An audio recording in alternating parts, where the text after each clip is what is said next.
Jemaah yang dirahmati Allah Subhanahu wa taala. Ini malam tahun baru ini ya. Insyaallah. Hah? Besok. Terlalu cepat ya. Jadi besok adalah hari terakhir di bulan Desember dan hari terakhir di tahun 2022. Dan kami ingin sedikit di Jumat terakhir, malam Jumat malam terakhir ya, kita di tahun ini ingin bersama-sama untuk merenungkan beberapa hal yang telah kita lakukan dan apa yang harus kita canangkan di tahun berikutnya sebagai seorang muslim, tentunya bukan hanya sebagai seorang manusia biasa. Mari bersama kita ingat kembali firman Allah surat Al-Lail. Allah Ta'ala berfirman, "A'udzubillahi minasyaitonir rajim, fa amma man a'ta wattaqa wa saddaqa bil husna fasanuyassiruhu lil yusra wa amma man bakhila wastaghna wa kadzdzaba bil husna fasanuyassiruhu lil usra wa ma yughni anhu maluhu idza taradda." Sadaqallahu. Di penggalan itu, jamaah yang dirahmati Allah, Allah menggambarkan kepada kita dua proses, dua jalan dengan dua ujung yang berbeda. Satu jalan ujungnya adalah kemudahan yang hakiki, satu jalan ujungnya adalah kesulitan yang hakiki. Allah katakan, fa amma man a'ta wattaqa wasaddaqa bil husna. Adapun orang yang bertakwa, menjaga ketakwaannya, kemudian dia memberi, dia memberi, dia berbagi, dia tidak menahan hartanya, dia tidak menahan kebaikan untuk dirinya saja, dia mengalirkan kebaikan-kebaikan dalam hidupnya, tapi tetap dia menjaga ketakwaannya, dia tetap menjaga kesucian jiwanya. Karena ada banyak juga orang mengalirkan kebaikan, berbuat baik kepada sesama, tapi dirinya sendiri tidak terpelihara, tidak mampu dia jaga kesucian dirinya. Ke orang lain baik-elok, maka diri sendiri banyak kekurangan. Tapi Allah inginkan jalan pertama ini adalah jalan yang ditempuh oleh orang-orang yang membagi kebaikan, tapi dia tetap terus mempertahankan ketakwaan dirinya. Lalu kemudian Allah katakan wasaddaqa bil husna, tasdiq. Dia benarkan al-husna. Yang banyak sekali kalau kita membaca tafsir akan ketemu banyak sekali makna dari al-husna itu. Di antaranya adalah surga, jannah. Di antaranya adalah as-salah, salat. Di antaranya adalah at-ta'ah, ketaatan. Yang intinya adalah tasdiqun bil iman. Kata Imam Tahir bin Ashur dalam tafsirnya, wasaddaqa bil husna artinya dia membenarkan dengan jiwa raganya seluruh kebaikan-kebaikan iman Islam. Maka Allah katakan, orang seperti ini maka kami akan mudahkan dia menuju al-yusra, kemudahan yang sesungguhnya, kemudahan yang besar, yaitu surga Allah Subhanahu wa taala. Adapun sebaliknya, kata Allah, ada orang yang bakhil, ada orang yang menahan kebaikan yang Allah berikan kepadanya, dia tahan. Harusnya ada kebaikan yang harus dikeluarkan, yang harus dibagikan, dia tidak bagikan. Dia bakhil, dia tahan. Lalu kemudian istaghna, lalu kemudian dia punya kesombongan di dalam dirinya, merasa dia bisa menyelesaikan semuanya sendiri, bahkan dia merasa tidak butuh kepada apapun, bahkan Tuhan. Dia tahan kebaikannya, dia tidak alirkan, lalu dia merasa dengan kebaikan yang dia punya itu dia bisa selesaikan semuanya. Dia tidak butuh apapun. Itu namanya istaghna, sombong. Wa kadzdzaba bil husna, dan orang ini mendustakan keimanan, mendustakan Islam. Fasanuyassiruhu lil usra, maka kami mudahkan dia, kata Allah, kepada kesulitan yang hakiki, yaitu neraka Allah. Jemaah yang dirahmati Allah Subhanahu wa taala, kita perhatikan bagaimana Allah Subhanahu wa taala sedang menjelaskan kepada kita tentang surga dan neraka. Surga dan neraka, darul akhirah, kehidupan di akhirat. Tapi Allah selalu kalau berbicara tentang akhirat itu selalu ada kaitan-kaitan dengan amaliyah di dunia. Selalu seperti itu. Selalu seperti itu. Kita saja yang kadang-kadang kalau bicara urusan akhirat kita lupakan dunia. Kalau kita bicara dunia, kadang-kadang kita lalai dari akhirat. Padahal Allah SWT kalau membicarakan akhirat, maka dia akan selalu kaitkan dengan dunia, kaitkan dengan apa yang harus dilakukan, amal apa yang harus dihadirkan, proyek-proyek apa yang harus dicanangkan. Di amal itu harus, hari ini kayaknya harus kita terjemahkan dengan proyek. Kalau enggak dia ringan sekali bahasanya. Maksudnya amal soleh ringan sekali tadi. Tapi udah sebutlah proyek-proyek kesolehan kita, proyek-proyek kebajikan kita. Maka perhatikanlah jemaah yang dirahmati Allah. Allah tidak sebutkan surga di situ, tapi kita faham bahwa yang sedang dituju, yang sedang diarahkan Allah di satu jalan kebaikan tadi adalah surganya. Allah tidak sebutkan kata neraka di situ, tapi kita faham ketika Allah katakan al-usra, kesulitan yang hakiki itu, yang abadi, yang sebenar-benarnya, yang maksimal itu adalah neraka Allah. Yalah, ini satu gaya yang berbeda ketika di ayat-ayat lain Allah dengan tegas mengatakan ini neraka, ini surga. Orang yang begini dia dapatkan surga, dia kekal di dalamnya. Orang yang begini dia dapat neraka, dia kekal di dalamnya. Tapi di sini Allah gunakan isyarat yang berbeda. Artinya jemaah yang dirahmati Allah, sedemikian kalau kita boleh bahasakan, sedemikianlah usaha Allah itu agar kita mengerti tentang akhirat. Tidak dengan satu gaya bahasa saja, tidak dengan satu arah model pembicaraan saja, tapi diperganti-gantikan oleh Allah gayanya, supaya kita mendapatkan satu gambaran yang maksimal dari kehidupan akhirat itu, supaya kita fokus kepada amal kita di dunia. Fokus bahwa amal dunia ini adalah proses, bahwa istilah amal di dunia ini sama dengan proses. Tidak ada satupun hasil, tidak ada. Kalau kita bandingkan dengan apa yang biasa dilakukan oleh orang-orang yang berjualan, orang yang menggalih. Orang menggalih itu kan menawarkan dengan sedemikian rupa barang galihnya itu, sampai pembeli tadi yakin untuk membeli. Gimana caranya? Di display, tampilkan. Nah, ditampilkan yang mana? Yang terbaik, kan begitu? Yang maksimal, nampak jelas, diberi penerangan segala macam. Bahkan tidak sampai di situ, dibikinkan spanduknya, bannernya, yang kadang-kadang gambar di banner itu jauh lebih baik daripada apa yang diletakkan di display itu. Sering tidak kita lihat? Untuk apa itu? Untuk meyakinkan pelanggan. Tidak sampai di situ juga, dilatih diri untuk bisa menjelaskan dengan baik dan menarik apa yang sedang dijual. Sehingga ada latihan-latihan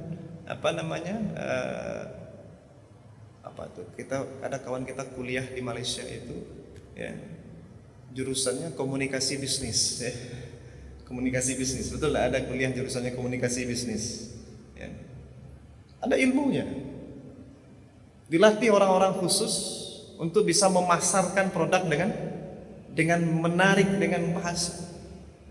Tujuannya satu, agar pembeli yakin. Agar pembeli yakin ini barang berkualitas. Anda tidak perlu tanya lagi banyak-banyak, Anda beli saja. Siapkan dana Anda, uang Anda, beli. Dan Allah yang maha menciptakan kita itu, yang sangat mengerti karakter manusia itu pun melakukan hal yang sama juga. Bukankah Allah ketika menawarkan akhirat itu Allah sebut dia sedang berjual beli dengan kita? Hal adullukum ala tijaratin tunjikum min adzabin alim. Ya dah. Itu cara lain Allah menjelaskan tentang akhirat. Cara lain Allah meyakinkan kita tentang betapa pedihnya siksaan di neraka itu. Dan Allah ingin kita selamat dari situ. Allah inginkan kita mendapatkan kebaikan di surganya. Bahkan ada lagi wa ukhra tuhibbunha, ada lagi yang lebih kalian sukai daripada sekedar kenikmatan di surga yang biasa-biasa dijelaskan itu. Yaitu memandang wajah Allah Subhanahu wa taala, bertemu dengan Allah Subhanahu wa taala. Begitu Allah menjelaskan itu, Allah sebut apa? Tijarah, bisnis. Karena manusia biasa begitu. Kalau sudah memberikan sesuatu, apa yang didapatkan? Sering kita begitu. Kalau kita memberikan sesuatu, kita harus dapatkan yang sepadan dengan yang sudah kita berikan. Betul tidak? Kita membeli sesuatu, kita keluarkan uang kita, sekian banyak kita keluarkan, kita berharap apa? Dapat sesuatu yang sepadan dengan nilai yang sudah kita keluarkan itu. Itu kebiasaan kita manusia. Terlebih lagi orang awak, orang Minang. Ya, nak kan namu kalau perai mode itu saja. Ya, atau apun tuh yang betul nggak orang kita begitu? Walaupun tidak semuanya juga, tapi dalam banyak pergaulan kita menyaksikan tanpa disadari kadang kita orang Minang itu begitu. Diajak orang mungkin ya itu panjang kali-kali ya. Ya. Aku parah. Masya Allah. Dan Allah Maha tahu itu. Sehingga Allah katakan apa? Siapa yang meniatkan satu kebaikan, Allah ganti dengan Allah berikan satu kebaikan. Kalau dia selesaikan kebaikan itu, Allah kali lipatkan 10 kali lipat, sampai 700 kali lipat, sampai yang kalian jebol kalkulator kalian, kata Allah Subhanahu wa taala. Sampai yang kalian tidak bisa hitung lagi. Dan itu Allah yakinkan terus. Maka Allah meyakinkan kita dengan luar biasa bagaimana caranya agar akhirat itu, surga, neraka itu hadir dalam akal kita, hadir dalam jiwa kita, manusia ini. Kalau sudah yakin, lalu kita mau berkorban untuk kebaikan di akhirat. Kan begitu? Maka lihatlah 13 tahun itu dakwah di Mekah itu, jamaah yang dirahmati Allah, itu kan sering dikatakan ulama itu dakwah fokus kepada membetulkan tauhid, betul tidak? Ya. Akidah. Kalau diperdalam lagi, ditanyakan lagi, sisi akidah apa yang paling gencar didakwahi oleh Rasulullah di bawah panduan wahyu Allah? 2, iman kepada Allah, iman kepada hari akhir. Betul tidak? Berapa kali sudah Allah, kalau kita baca Quran itu digandingkan beriman kepada Allah dengan beriman kepada hari akhir. Digandingkan. Kenapa? Saking tidak yakinnya manusia dengan hari akhir itu. Kalau dengan Allah mah orang-orang musyrik pun ada yang yakin dengan Allah, cuma mereka mempersekutukan Allah, kan begitu. Ya, tahu mereka Allah itu tahu, tapi tidak utuh pemahamannya sehingga kemudian mempersekutukan Allah. Tapi yaumul akhir bahkan ada yang menolak mentah-mentah. Menolak mentah-mentah. Ya. Jadi maka Allah SWT kalau bahasa orang sekarang melakukan efforts yang luar biasa, effort luar biasa melalui wahyu-wahyunya itu, terutama wahyu-wahyu Makkiyah, ayat Makkiyah itu, untuk meyakinkan orang bahwa hari akhir itu nyata, bahwa hari akhir itu meyakinkan, surga itu nyata, neraka itu nyata. Dan itu yang dilakukan oleh Rasulullah SAW, sehingga ada sahabat yang duduk di majelis Rasul mengatakan apa? kami kalau duduk bersama Rasul, ketika Rasul mulai berbicara tentang surga neraka, seolah-olah dia ada di depan kedua mata kami. Betul tidak? Sehingga sahabat itu yakin akan adanya hari kehidupan di akhirat itu.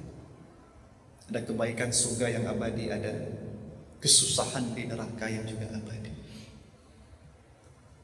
Kalau sudah, nah, hari ini kita punya problem besar, jemaah yang dirahmati Allah. Problem besar di tengah umat ini. Ini yang tidak bisa full, utuh didapatkan di kepala kita sebagai umat Islam hari ini. Rata-rata. Sehingga amal-amal soleh itu, ya, tadi kalimat amal soleh itu menjadi kalimat yang kata yang sangat ringan sekali, yang seolah-olah receh sekali. Amal soleh, itu pertama kalau kita sebut amal soleh apa yang terbayangkan? Sholat, sedekah, kan begitu ya? Puasa. Tidak terbayangkan bahwa termasuk amal soleh itu misalnya bawa truk gitu. Nyetir itu, bawa truk gitu. Tidak terbayangkan termasuk amal soleh itu adalah membuat satu lagi perusahaan ya? Tidak terbayangkan. Agak lama loading kita itu membayangkan bahwa masuk pasar itu, berjualan di pasar itu adalah amal soleh. Agak lama loading. Yang pertama cepat loading itu apa? Ini sholat, sedekah.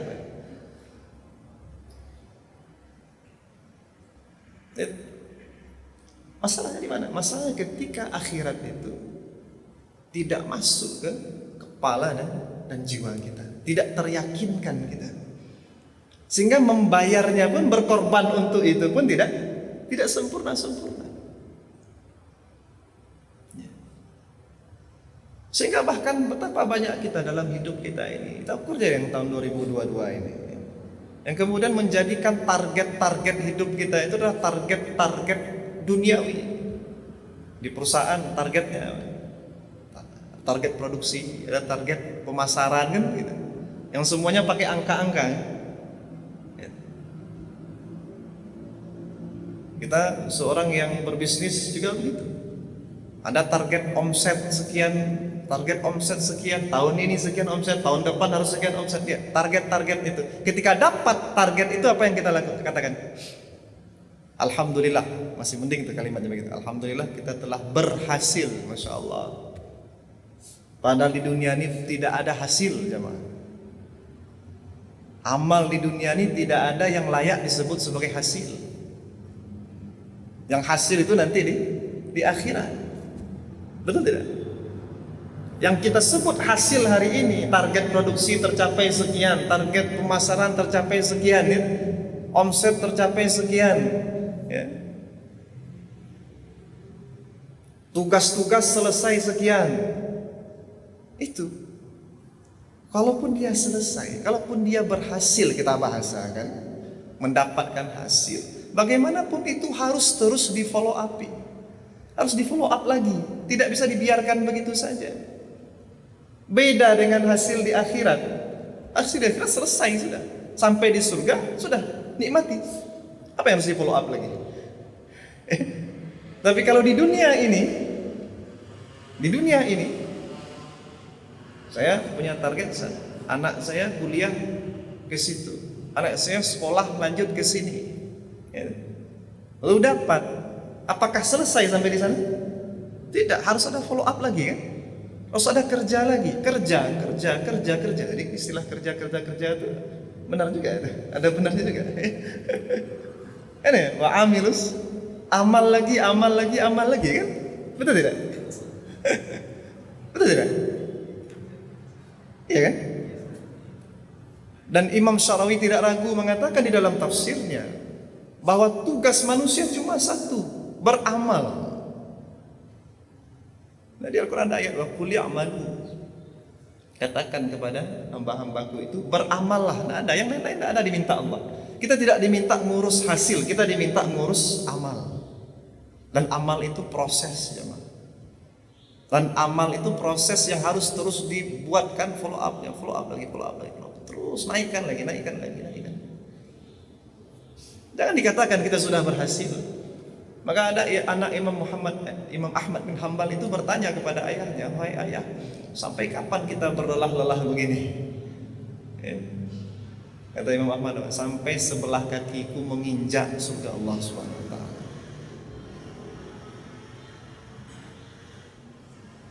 Maka akhir tahun tutup buku, bagi orang beriman tidak ada tutup buku. Jalan terus. Yang sekarang ini tidak bisa ditinggalkan begitu saja. Ini harus dimaksimalkan lagi di tahun berikutnya. Maka Allah sudah buatkan satu garisan bagi orang beriman itu. Rasul ajarkan kepada orang beriman itu, soal hasil itu adalah wilayah darul akhirah. Dan itu wilayahnya Allah Subhanahu wa taala. Wilayah kita saat ini di mana? Darud dunia. Kehidupan di dunia ini. Tempat yang sekarang kita diami ini. Ini tugas kita. Tugas kita bukan mikirkan hasil. Tugas kita adalah memperbanyak amal. Memperbanyak proyek. Proyek apa lagi nih? Kreativitas dalam proyek itu. Itulah yang mendorong para sahabat jamaah. Menghasilkan kemudian kreativitas amal. Tabi'in itu amalnya kreatif sekali. Hari ini kalau kita bicara wakaf misalnya, yang pertama terbayang kita wakaf untuk apa? Untuk masjid, untuk pendidikan. Ada lagi lebih dari itu? Ada lagi? Sampai dulu orang punya wakaf ngumpulin dana wakaf itu. Wakaf untuk apa? Untuk menikahkan orang, membayarkan mahar nikah orang. Kok ada wakaf itu? Yang belum punya pasangan mau menikah terkendala finansial, diberikan maharnya, diberikan biaya hidup rumahnya, diberikan. Kreatif. Ada wakaf untuk walimah. Ada enggak orang hari ini bikin wakaf untuk untuk menyelesaikan walimah ini? IO ya. Hari ini kita kan cari event organizer, laksanakan. Nah, itu kan bayarnya masya Allah itu kan. Betul tidak? Pakaiannya, pernak-perniknya, makannya, belum lagi hiburannya segala macam. Berapa biaya keluar hari ini? Beratus-ratus juta. Tapi dulu karena walimah itu bagian dari syariat, ada nilai-nilai ukhrawiyah di sana. Maka akhirat yang menjadi pikiran kaum muslimin itu menggerakkan kreativitas dalam berwakaf. Maka ada wakaf, bukan disewakan, wakaf tempat walimah, wakaf peralatan walimahan. Kasihan untuk sehari 2 hari itu kita bikin fitting baju walimah itu, yang setelah itu tidak dipakai lagi kan? Siapa yang hari ini masih pakai baju walimah? Kasihan. Bazir juga rasanya kan? Sehingga akhirnya orang bikin penyewaan. Tapi berpikirnya kita hari ini cuma sampai menyewakan. Dan menyewakan itu untuk dapat income duniawi semata. Orang dulu mikir ukhrawi, akhirat. Agar itu menjadi tabungan dia ke akhirat, dia sewakan kalau bahasa kita. Tapi itu kemudian menjadi wakaf produktif misalnya. Ya. Kalaupun harus dia orang membayar untuk menyewa itu, wakaf produktif. Nanti masuk wakaf produktif itu masuk ke pendidikan, masuk kan ke masjid, masuk, masya Allah.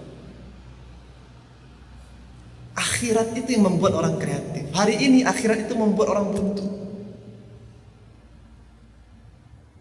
Ini resolusi kita ya di akhir tahun 2022 ini, soal resolusi akhirat. Meletakkan akhirat itu di ujung, di hasil. Ibarat orang berjalan, kalau ujung perjalanan itu sudah jelas, maka dia tidak ragu, tidak mengkhawatirkan ujung perjalanan. Yang dia khawatirkan adalah bagaimana dia di jalan. Dan Allah sudah berusaha sekian luar biasa untuk meyakinkan orang tentang kebaikan di akhirat itu. Berbagai macam cara Allah jelaskan surga itu seperti ini, kenikmatan orang-orangnya di situ begini, layanannya seperti ini, itu dijelaskan luar biasa gitu. Supaya apa? Supaya kita yakin bahwa tujuan itu ada dan kita tidak usah mikir lagi itu kebaikan hasil dari kerja yang sedang kita jalani ini. Pikirkan saja jalan ini jalan yang benar atau tidak ini yang sedang dijalani. Kita mau terbang ke Jakarta, kita tahu deh Jakarta itu kita tahu. Kalau sudah yakin Jakarta itu di mana, kan tinggal kita pastikan bahwa pesawatnya memang ke situ, kan gitu. Betul tidak? Ya kan? Pastikan Anda naik penerbangan yang benar, kan gitu. Jangan sampai salah penerbangan. Anda usah mikir Jakartanya, ada yang mikirkan Jakarta. Kita mikirkan nih langkah kita naik pesawat ini tepat waktu atau tidak ya? Itulah amal jemaah, itulah dunia. Itulah kehidupan dunia, jalan. Yang kalau kita katakan kita sudah berhasil, itu belum selesai. Itu masih ada jalan yang harus ditempuh lagi. Terus. Masih ada lagi.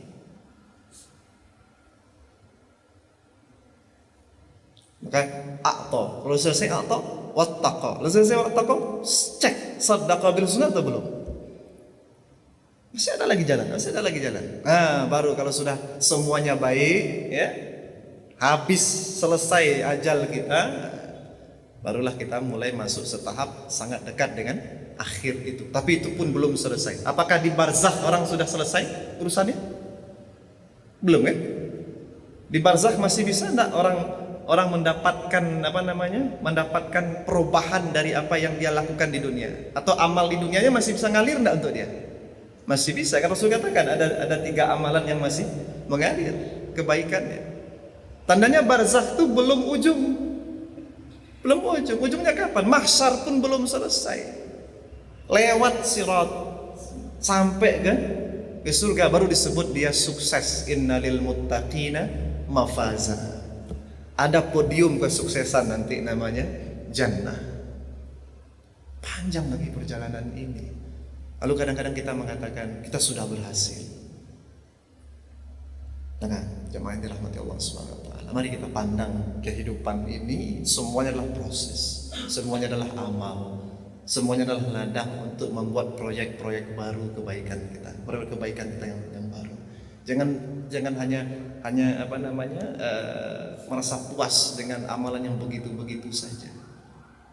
Orang yang sudah pandai sholat, maka apa yang harus dia lakukan lagi dengan sholatnya?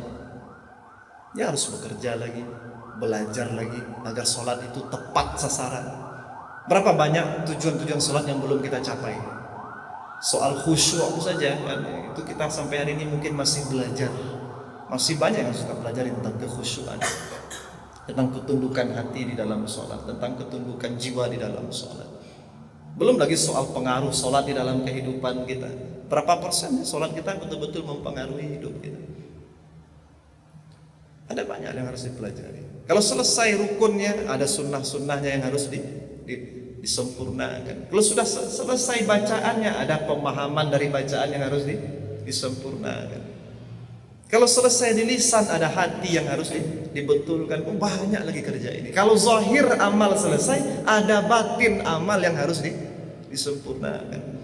Tidak ada yang selesai di dunia ini. Maka tidak ada kata pensiun di dunia ini sebenarnya. Ya. Tidak ada pensiun. Pensiun itu nanti kalau kita sudah masuk surga Allah, itu sudah selesai. Nikmati. Tidak, sudah tua pun kita sudah pensiun pun masih banyak, harus lebih banyak lagi amal-amal kebaikan. Nah ini, itu yang mendorong para sahabat beramal. Bisakah kita seperti itu? Allah yakinkan hasil, jangan kalian pikirkanlah proses yang di tengah ini, ya. Sempurnakanlah ilmu kalian untuk proses itu, sempurnakan tenaga kalian untuk proses itu, sempurnakan kebaikan-kebaikan kalian untuk proses itu. Maka lihatlah sahabat-sahabat Nabi itu, ketika dikatakan siapa yang ingin dibuatkan satu rumah di surga, maka tolong bebaskan sumur ini. Rasul cuma bilang begitu, Pak. Siapa yang ingin dibuatkan Satu rumah sus di surga, bebaskan semua ini. Datanglah Utsman bin Affan kan, membebaskan itu. Ngapain Utsman mengeluarkan dana banyak-banyak begitu hanya untuk orang banyak? Apa kebaikan yang pulang kepada dia di saat itu juga tidak ada. Kebaikannya apa? Rumah di surga. Abu Darda ketika ditanya, mana hartamu Abu Darda? Oh, hartaku sedang aku kirimkan ke suatu tempat, aku sedang bikin rumah di suatu tempat. Karena dilihat di tempat tinggalnya itu ada lantainya tanah, perkakasnya minim sekali, sampai istrinya Abu Darda itu mengadu ke sahabat Salman Al-Farisi, takhinya Abu Darda. Gimana nih saudaramu ini? Tapi Abu Darda seperti itu. Ini ada sahabat-sahabatnya. Ketika disebut Rasulullah SAW, siapa yang inginkan akhirat? Oh, datang. Hanya dengan nyebut akhirat saja orang datang. Karena keyakinan bab iman kepada yaumul akhir itu sudah selesai. Jamaah yang dirahmati Allah. Hari ini kita menyebut akhirat, menguak lagi orang mungkin. Ya. Kenapa? Artinya apa? Bab iman kepada hari akhir itu belum selesai kita pelajari. Maka kita punya PR di 2023 ini. Ya. Belajar gimana caranya akhirat itu menjadi nyata di kepala dan jiwa kita. Sehingga kita tidak butuh stimulan duniawi untuk beramal baik. Tapi Rasul itu kan juga paham ya, manusia itu juga ada yang sulit sekali untuk begitu. Sehingga sini ada stimulan duniawi. Siapa yang melaksanakan sholat duha 4 rakaat, maka aku jamin kata Allah rezekinya sampai petang hari. Nah, baru dia sholat duha 4 rakaat. Ya tak masalah lah gitu. Itu stimulan duniawi gitu ya. Tapi itu adalah level-level amal kelas bawah. Kalau bahasa asalan cetek gitu. Ya. Level bawah itu. Bukan tidak benar, cuma itu level bawah. Tak naik level begitu saja. Gitu. Berselawat supaya apa? Dilapangkan rezeki. Ya insya Allah dilapangkan rezeki. Tapi selawat adalah soal ikatan jiwa dengan Rasul. Hari ini kita tidak ketemu dengan Rasul, hanya dengan selawat itulah mungkin kita bisa semakin merasakan kedekatan. Mudah-mudahan nanti kita satu majelis dengan Rasul di akhirat. Itu harusnya seperti itu. Ya. Maka lihatlah Nabi mengajak orang bersedekah. Gimana Nabi? Wahai wanita, ketahuilah kebanyakan penduduk neraka adalah wanita, maka bersedekahlah. Oh, langsung sedekah bersih saja. Gini aja ibu bersedekah boleh kata kenapa? Itu stimulannya lain ini. Iya. Orang disuruh bersedekah, tapi uangnya diambil ke dia. Itulah salah saya dibahas. Tidak perlu bahas. Jadi akhirat itu adalah pendorong. Orang yang tahu bahwa Jakarta itu jelas tempatnya, dia punya dana, tiket sudah dibeli, ya dia akan segera datang ke situ.